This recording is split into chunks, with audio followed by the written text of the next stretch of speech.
Alright, welcome back, ladies and gentlemen. This is Luke from Guild Umbra. Um, in this video, we're going to touch base on a debuff build that I would be running in our rating. Okay, this build I can't take 100% credit for. It's simply my research of watching streamers and forums and on the WildStar forums. One of them being Karth from Eugenic, I believe, and Caleb as well. Um, I think I got the guild names wrong, but anyway, those two guys have basically been my resource, um, along with my own personal experience. I've only gotten, I believe in closed beta, I got up to about 38 on my Esper, and I didn't level them up any higher than that, simply because I was, still, experimenting on what class I was wanting to roll at launch. But now that I know which one I'm going to roll, now I'm going to dive into my second rating build that I would suggest for any Esper that's rolling a DPS spec or roll in those raids. But so anyway, again, I'm not going to talk too much about what the spells do. If you want to see more of that, I have several videos out there already touching base on the DPS side, or roll, if you will, of the Esper. So anyway, let's dive right in. I went with Telekinetic Strike for the first ability. And again, I'll mention this in case people didn't watch my last video. I made a mistake in stating that Psychic Frenzy does more damage than Telekinetic Strike. And I didn't see it. It's for a leveling spec, to change up your playstyle. It's not bad to substitute this for Psychic Frenzy, but for overall just nuke damage, Telekinetic Strike is far beyond, not too much, but far beyond a good bit of Psychic Frenzy. Okay, so anyway, I tiered this up all the way to tier 8. Tier 4 ignores 25% of the foe's shield, which is a bonus. Tier 8 is grant yourself a psi charge stack. So at 3 stacks, I gain an additional psi point.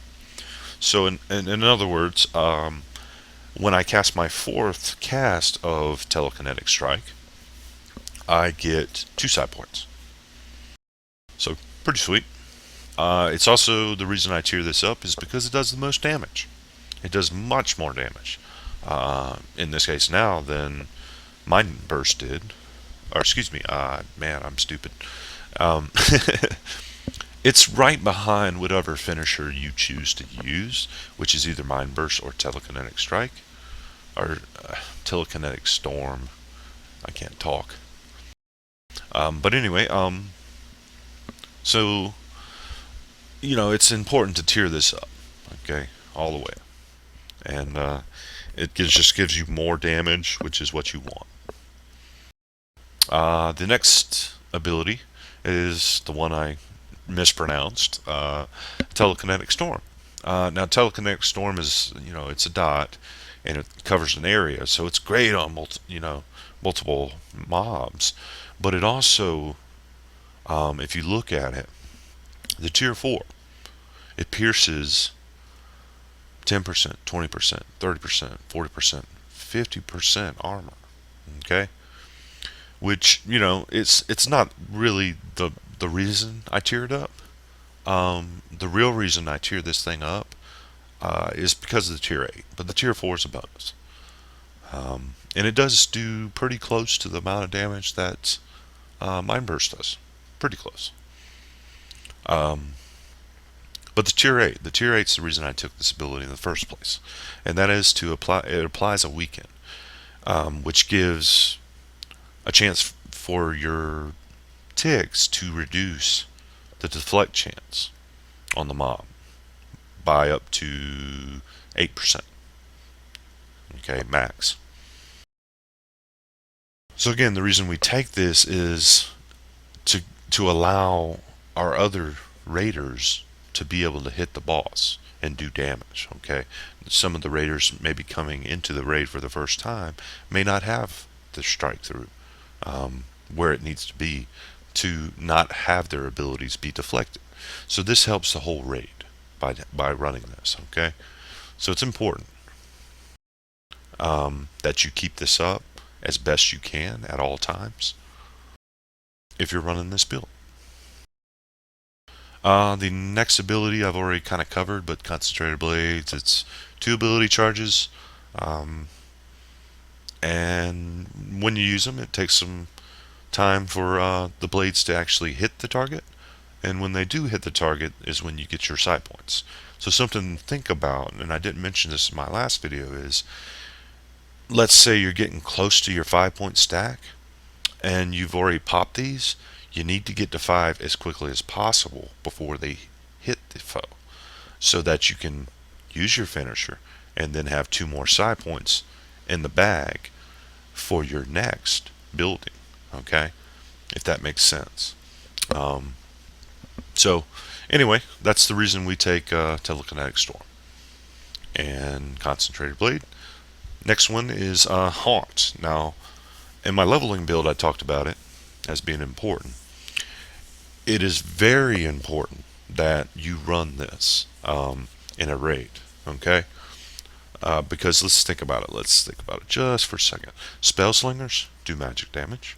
I'm sure the other classes do too. I just don't know off the top of my head, but I know spell slingers do.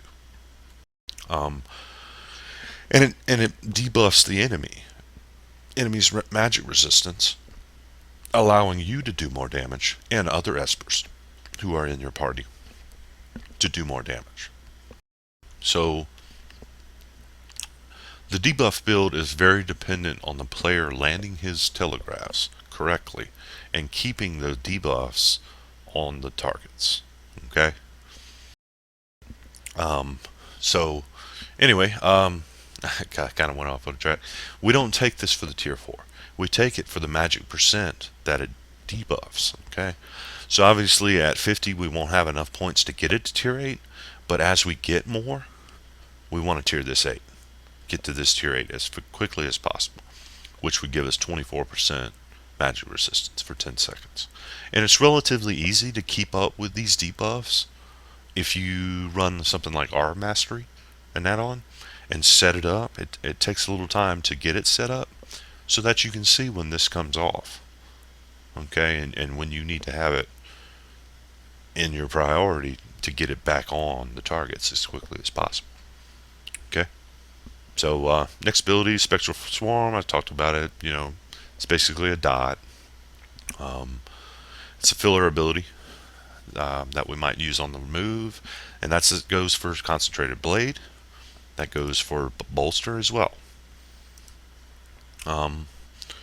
But the only issue with this one that I don't like is Spectral Swarm is, you know, it's on the global cooldown. If it was off, I could make some really good use of this ability. But because it doesn't allow us to get back into Telekinetic Strike quickly, because we have to wait, or a Haunt quickly, because we have to wait for our global cooldown. You know, so it's one of those spells that's somewhat situational, but it does do damage, and it's not bad damage. You know, if you don't like this ability, in my opinion, I would switch it out for Illusionary Blades, for the same reasoning that I had in my previous video, that this can be used on the move. Okay? You know, maybe boss telegraphs are coming out, and you can't stay immobile. You know, stationary and cast your spells, because you got to move. Well, the only 2, possibly 3 spells you'll have is Concentrated Blade, Bolster. You can do a Haunt on the move. I forgot to mention that. But you know, I just kind of get off track. You know, it's not a bad ability, but if you wanted to switch it to something else, Illusionary Blades aren't bad. Okay. I covered Bolster. 2 ability charges. It's basically a psi point builder for us.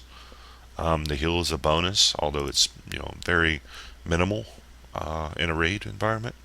that's built around having healers. So not a big deal. Uh, Now these last two abilities again you can switch out. Um, let's say that you don't like Crush because it's a conal telegraph and it's kind of hard to land, but you like Incapacitate because the telegraph's easier to land. Switch it out. Let's say that you don't need a movement ability, which is what this is, Projected Spirit. You need a CC breaker. Well, fade out. Okay. Let's say that you don't need a movement ability, but you need to add more CC. Keep Crush and add Incapacitate. Okay. I've seen very few other raiding Espers run with anything else in the utility. I could see maybe Shockwave, but I don't know. I'm kind of against pissing off the tanks by moving them in situations that we want to do a CC, but moving them away from the tank is a bad idea.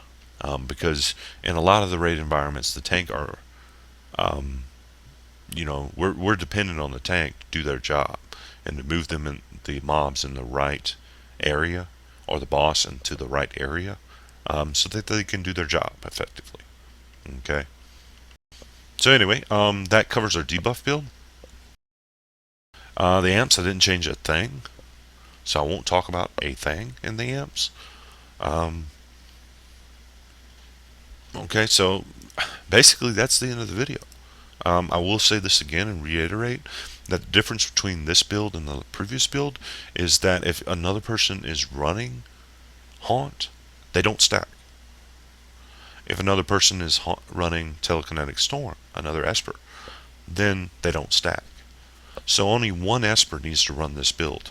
And in my opinion, it would be the newest Esper running the raid, if they can handle it, and keep these debuffs up on the targets. Okay. So that covers our debuff ability for the DPS rating. If you like what you saw, hit that like button on YouTube. I really appreciate everyone who's watched my videos. If you're interested in seeing when I make more videos, I still have some ideas that I'm going to be throwing around. Follow me on Twitch. My Twitch name is Big Dog LB. And again, this is Luke from Guild Umbra, signing off. Thank you again, guys, and have a good night.